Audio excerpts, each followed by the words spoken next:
Welcome back to A Fresh Story. This episode is part of a special series for October, as it is Pregnancy and Infant Loss Awareness Month. We are honored to hold space for these profound conversations and share these stories. These stories may be of grief, but they are also of hope, resilience, and most of all, unconditional love. As a reminder, be gentle with your heart. And if you are not able to listen to this episode at the moment, we understand and we're holding you close. These conversations will change you as they have changed us. I'll let these amazing women tell you in their own words.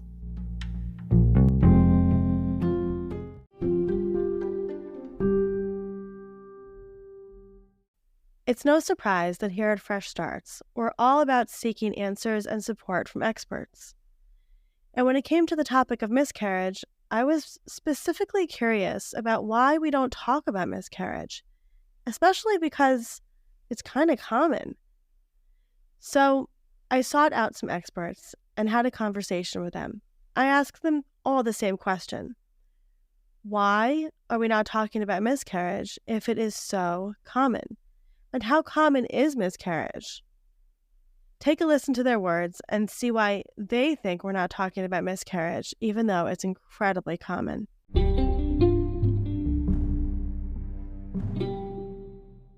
Hi, I'm Katie Huey Harrison. I am the founder of Undefining Motherhood. We are a media company supporting moms through all of the major transitions from fertility to pregnancy, parenthood, and beyond. And our company actually grew out of my experience with recurrent pregnancy loss. I was researching motherhood in an academic context while going through a recurrent miscarriage, and that really real look at what it meant to try to be a mom and become a mom in our current age made me realize that the work I was doing needed to really leave that academic realm and be available for everyone. Miscarriage is extremely common, but it's important for us to understand that extremely common does not mean extremely easy or even a little bit so. 1 in 4 pregnancies end in miscarriage. The statistics vary anywhere between 20 and 25%. Those statistics also assume that we have accounted for all pregnancies beforehand, which we have not. So if we're including extremely early losses, the number would be much higher. But the fact that it's so common sometimes makes people think like, oh, I'm not supposed to feel what I'm feeling because this happens to people every day. And because it's so common for medical providers, we often get that feeling from our care teams as well. And that's just not the reality. There are myriad ways that people respond to loss, from relief to extreme devastation that can turn into serious mental health struggles. And all of those feelings are valid. All of those experiences are valid. But I think it's important for us to understand no matter what we're feeling, we're not alone. This happens every day and has happened since procreation began. Since the beginning of time, we're part of this large collective sisterhood that we wish we were not a part of, and yet there's so much support out there for us. If you have a really early miscarriage, people will often say, oh, well, that's a lot like having a heavy period. And that might be true if you've only missed your period by 4 or 5 days. But beyond that, it's significantly more intense. The cramping is more intense. The bleeding is more intense. There's blood clot, there's tissues, there's all sorts of things that can be really horrifying to see. And the further along you get, the more similar it becomes to labor. So you can have contractions in regular patterns. People can hemorrhage and need emergency medical care. It can really be the full shebang to even the point of the postpartum hormone drop and milk coming in. So we really underestimate as a society what it looks like to go through miscarriage. And we think, oh, maybe you take a day off work and you put your feet up on the couch and watch some TV with a heating pad. That's just not most people. When someone experiences miscarriage, there's no bereavement leave, there's no personal leave, no medical leave, nothing really to support you. And it becomes extra tricky because many times women aren't comfortable telling their superiors at work that they're having a miscarriage, because that means also telling them that there is a future pregnancy coming. So desperately need systems in place to support moms through this process. I was extremely fortunate, and I think the fact that this counts as fortunate shows how problematic our current system is, that I had a boss who was extremely supportive, and she told me, "You're not going to come back for the next week. You will be at home. You will give your students," I was teaching college at the time, "you will give your students online coursework, but also we will not tell HR about this. This is our little secret, basically," because I was technically working from home because I did take the time to put together assignments for my students. And then I stayed home and grieved, and I graded those assignments after I took that week off. So I had sort of a makeshift leave. And in talking about that, I say I'm one of the lucky ones. Most people don't get that. There are women who are popping ibuprofen that doesn't begin to touch their pain while working through cramping and bleeding. And we see examples of this often in Hollywood and in musicians have talked about performing concerts while they were having miscarriages. We've seen athletes who played tennis while they were going through pregnancy loss. And while more power to them for being able to push their bodies in that way, I think that actually really harms the narratives that we have socially that makes it seem like it's just not that big a deal, when for so many people it is physically and emotionally debilitating. Oh, so many reasons. Mostly because other people's pain makes us uncomfortable, which means when we tell someone that we're going through a loss, no one knows how to respond to us. And often what we find is that people say things that are very hurtful. They say things like, "Oh, at least you weren't further along. At least you know you can get pregnant." And what these couching phrases like "at least" say to us is, hey, my loss doesn't matter. My feelings aren't valid. And so we quiet ourselves. And I think that's the main reason we don't talk about it as much now. Historically, there are every number of reasons, right, that we didn't talk about it. There was discomfort with women's bodies. We didn't even use the word period until the last 40 years in public. So certainly we weren't talking about losing a pregnancy and what that looks like.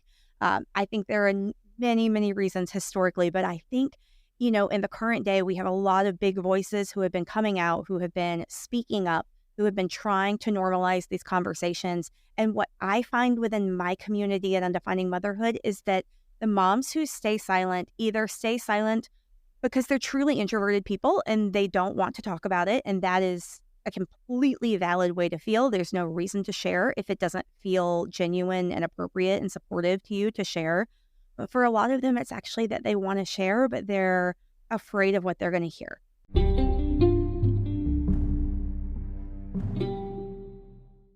Hi, I'm Sarah Baroud. I am a therapist and social worker practicing in Massachusetts, and I work primarily with the perinatal population. I do individual and couples work, as well as groups and workshops.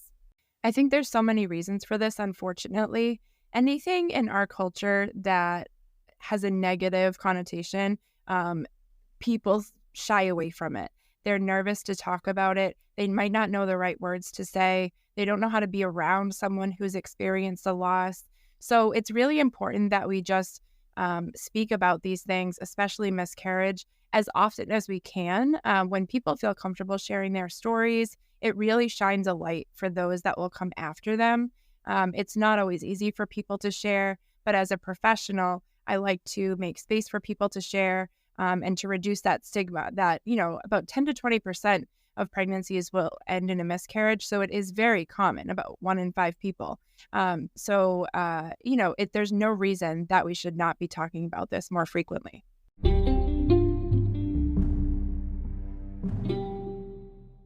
Hi, I'm Catherine Aguirre. I am a women's health physician assistant. So statistically, miscarriage occurs in the first trimester in 1 in 5 pregnancies. And as your maternal age increases, that can increase slightly as well.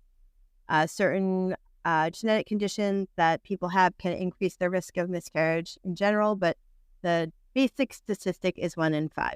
I think, like a lot of other women's health topics, it is something that is more taboo to speak of. I think it has to do with our society and culture. In terms of my practice, I always talk about it in the first trimester, in the first OB visit, and tell them, that this is what the statistic is. And it's very hard, though, for patients, especially first-time pregnancy patients, to they're so excited, and so they might hear what I'm saying, but not really hear what I'm saying. So I think that if we could open the dialogue more in general, it would be great.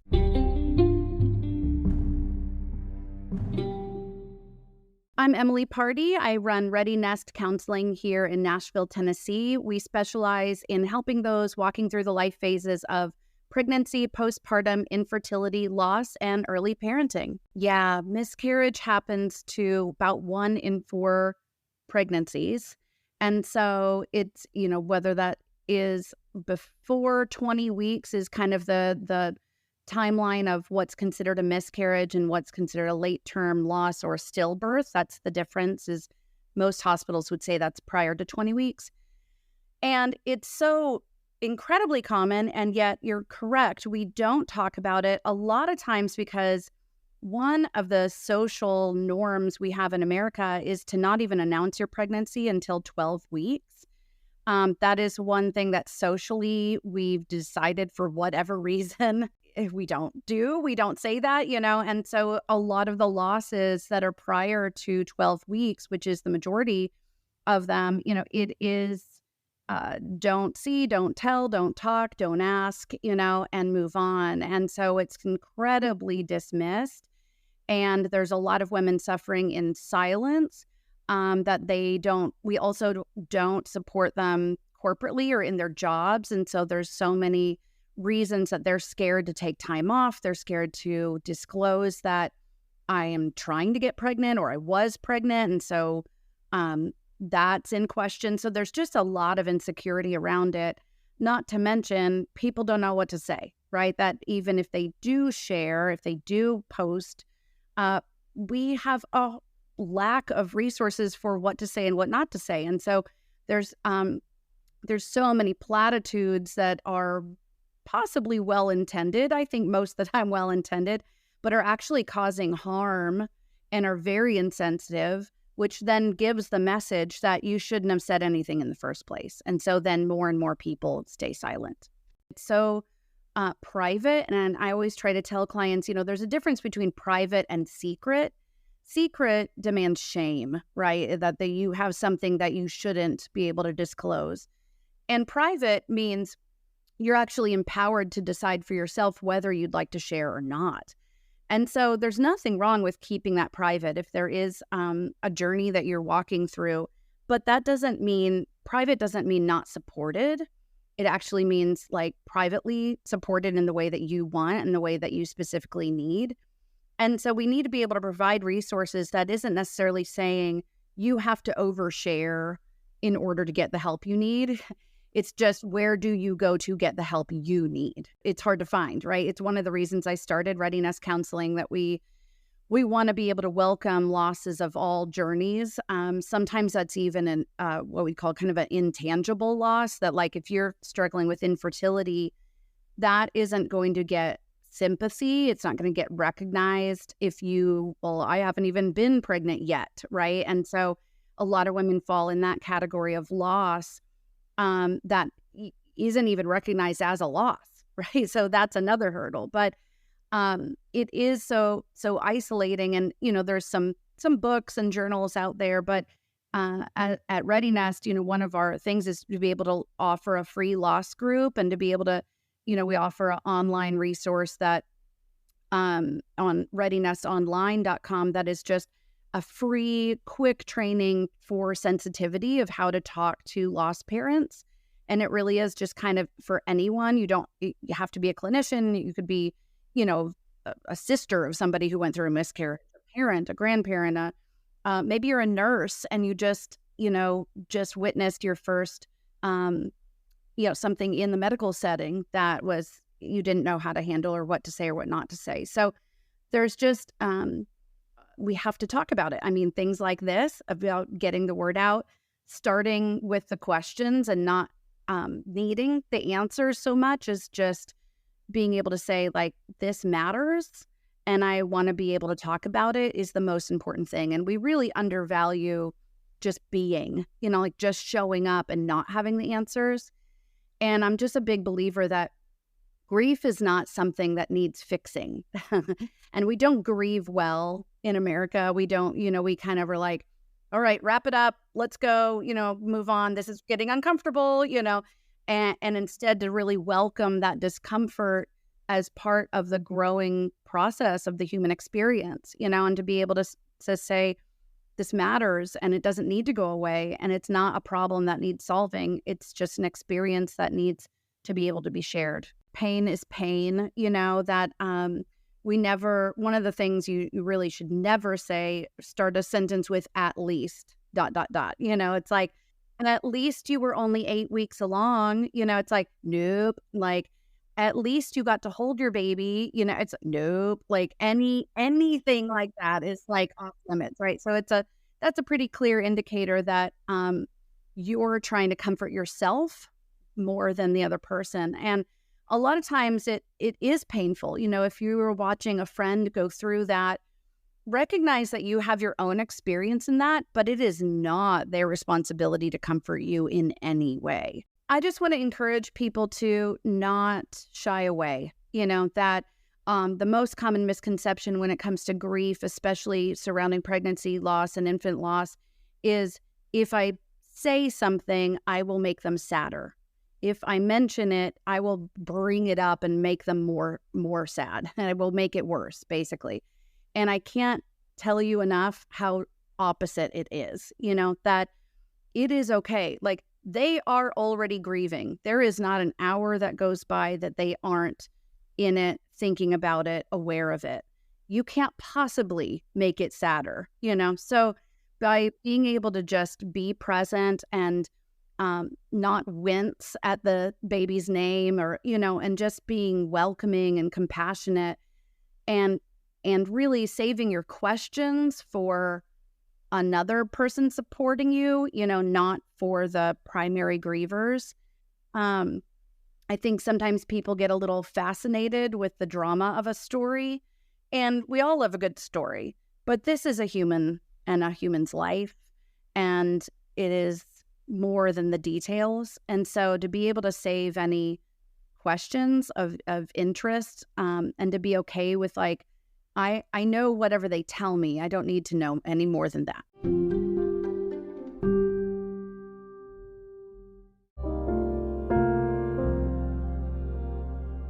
A Fresh Story is produced by Fresh Starts Registry. A heartfelt thank you to all of the women who shared their stories in this special series. And a special thank you to Alex Mooney, who has been our special consultant for these episodes. If you are experiencing pregnancy or infant loss, we hope that these episodes helped you feel a little bit less alone. We love you, and we are holding you close.